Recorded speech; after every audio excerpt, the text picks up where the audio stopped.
नमस्कार, आप देख रहे हैं न्यूज एक्सप्रेस। मैं हूं आपके साथ शबनम।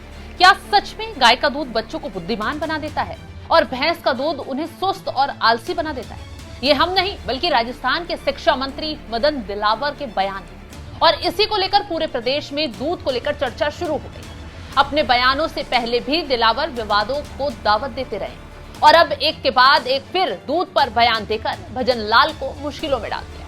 बात दरअसल ये है कि कोटा जिले के खेडली गांव में एक कार्यक्रम के दौरान मंत्री दिलावर ने दावा किया कि गाय का दूध पीने से बच्चे तेज दिमाग के होते हैं, जबकि भैंस का दूध पीने से बच्चे सुस्त हो जाते हैं। उन्होंने उदाहरण भी दिया कि गाय का बछड़ा दूध पीते ही पूंछ सीधी करके दौड़ने लगता है, जबकि भैंस का बच्चा सुस्ताने लगता है। मंत्री का कहना है कि यही फर्क दूध के असर में भी दिखाई देता है।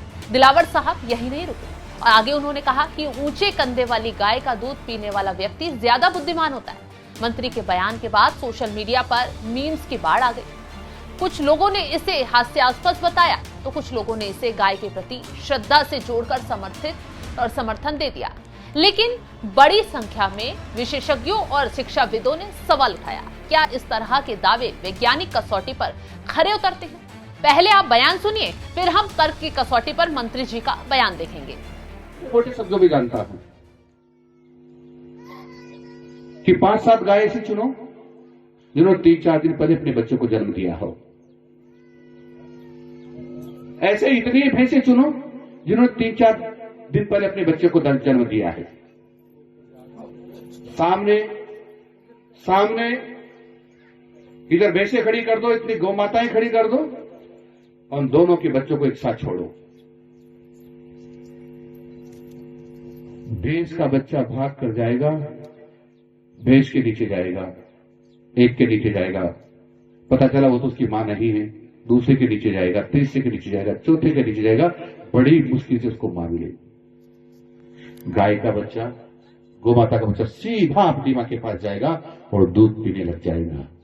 यानी गाय का, गौ माता का दूध पीने वाला बच्चा विद्वान होता है, बुद्धिमान होता है, और भैंस का बच्चा थोड़ा माइंड से फ्रेश होता है। महाराज जी, में गांव का आदमी ज्यादा समझता नहीं, परंतु मैं भी जानता हूं कि गाय के बच्चे को दूध पिला दो पेट भर के, भैंस के बच्चे को दूध पिला दो पेट भर के, और दोनों को छोड़ दो। भैंस का बच्चा तो बैठेगा और ऐसे ऊँगेगा, और गाय का बच्चा पूंछ ऊंची करके उछल कूद करेगा, यानी चंचल है।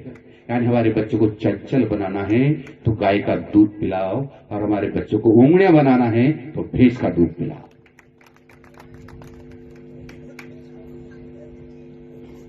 महाराज जी, हम गाय के बच्चे को जो छोटा होता है तो बछड़ा बोलते हैं, थोड़ा बड़ा हो जाए तो केड़ा बोलते हैं, थोड़ा बड़ा हो जाए तो नारक्या बोलते हैं, और थोड़ा बड़ा हो जाए तो बेल बोलते हैं। और भैंस के बच्चे को छोटा हो तो पाड़ा बोलते हैं, थोड़ा बड़ा हो जाए तो पाड़ा बोलते हैं, और बड़ा हो जाए तो पाड़ा बोलते हैं। कितना ही बड़ा हो जाए वो पाड़ा का पाड़ा ही रहता है। यानी प्रोग्रेस तो गाय का दूध पीने वाला ही करता है। यदि अपने बच्चों को आगे बढ़ाना है, अपने बच्चों को बुद्धिमान बनाना है, अपने बच्चों को चंचल बनाना है, तो गोमाता का दूध पीना। जानकारी देते चले कि रिसर्च में ये बात सामने आई है कि गाय का दूध में प्रोटीन, कैल्शियम, विटामिन B12 और कुछ आवश्यक फैटी एसिड होते हैं, जिसमें वसा की मात्रा अपेक्षाकृत कम होती है। कुछ रिसर्च ये बताते हैं कि गाय के दूध में A2 प्रकार का बीटा कैसीन प्रोटीन हो सकता है, जो पाचन के लिए कुछ लोगों में बेहतर माना जाता है। लेकिन ये बुद्धिमत्ता से जुड़ा दावा नहीं है। वहीं अगर भैंस के दूध की बात करें तो इसमें वसा की मात्रा अधिक होती है, इसी वजह से ये ज्यादा गाढ़ा और ताकतवर होता है। इसमें कैल्शियम और प्रोटीन भी पर्याप्त मात्रा में होता है। अधिक वसा होने का मतलब ये नहीं है कि ये सुस्ती लाता है, बल्कि ये ज्यादा कैलोरी प्रदान करता है। अब तक कोई ठोस वैज्ञानिक अध्ययन ये साबित नहीं करता कि गाय का दूध बच्चों को ज्यादा बुद्धिमान और भैंस का दूध आलसी बनाता है।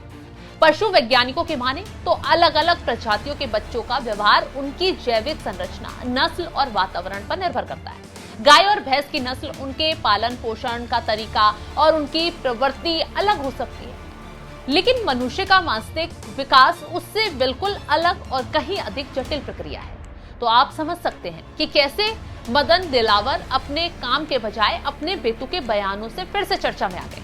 आप एक बार फिर उनकी पूरी बात सुन लीजिए और बताएं कि क्या मंत्री जी की बात में दम है या नहीं। मोटे शब्दों में जानता हूं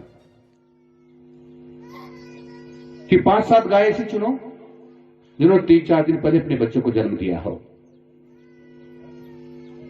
ऐसे इतनी भैंसे चुनो जिन्होंने 3-4 दिन पहले अपने बच्चे को जन्म दिया है। सामने इधर भैंसे खड़ी कर दो, इतनी गौ माताएं खड़ी कर दो और उन दोनों के बच्चों को एक साथ छोड़ो। भैंस का बच्चा भाग कर जाएगा, भैंस के नीचे जाएगा, एक के नीचे जाएगा, पता चला वो तो उसकी मां नहीं है, दूसरे के नीचे जाएगा, तीसरे के नीचे जाएगा, चौथे के नीचे जाएगा, बड़ी मुश्किल से उसको मां मिलेगी। गाय का बच्चा, गौ माता का बच्चा सीधा अपनी मां के पास जाएगा और दूध पीने लग जाएगा। यानी गाय का, गौ माता का दूध पीने वाला बच्चा विद्वान होता है, बुद्धिमान होता है, और भैंस का बच्चा थोड़ा माइंड से फ्रेश होता है।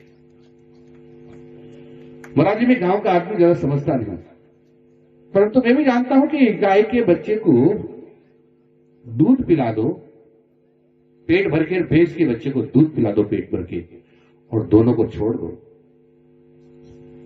भैंस का बच्चा तो बैठेगा और ऐसे ऊँगेगा,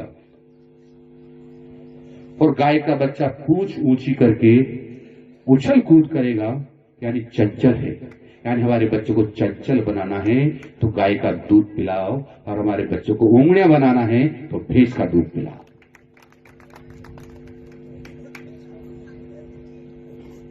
महाराज जी, हम गाय के बच्चे को जो छोटा होता है तो बछड़ा बोलते हैं, थोड़ा बड़ा हो जाए तो केड़ा बोलते हैं, थोड़ा बड़ा हो जाए तो मार्क्या बोलते हैं, और थोड़ा बड़ा हो जाए तो बेल बोलते हैं।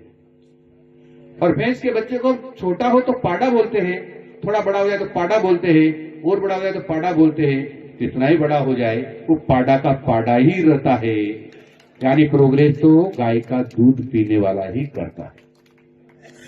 यदि अपने बच्चों को आगे बढ़ाना है, अपने बच्चों को बुद्धिमान बनाना है, अपने बच्चों को चंचल बनाना है, तो गोमाता का दूध पिलाओ।